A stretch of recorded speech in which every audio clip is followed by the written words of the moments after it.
বলবো যে আপনারা শাহিদ ভাইয়ের পাশে দাঁড়াবেন এরকম হয়ে গেল এবং খুব ভালো লাগলো যে আমিও মানবিক কাজে নিয়োজিত হতে পারলাম আর আপনিও হয়েছেন। এটা আসলে দুজনের একটা মিল আছে, সেই মিল বন্ধন থেকে আজকে আমাদের এই দেখা হওয়া। আলহামদুলিল্লাহ, আমি খুব খুশি আপনার সাথে দেখা হয়ে।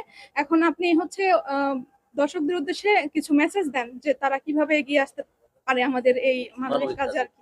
আসলে যে মানবিক কাজ একটা শোনেন, মানুষের পাশে কেউ দাঁড়ালে আপনি দান খয়রাত করলে সহযোগিতা করলে কমে না।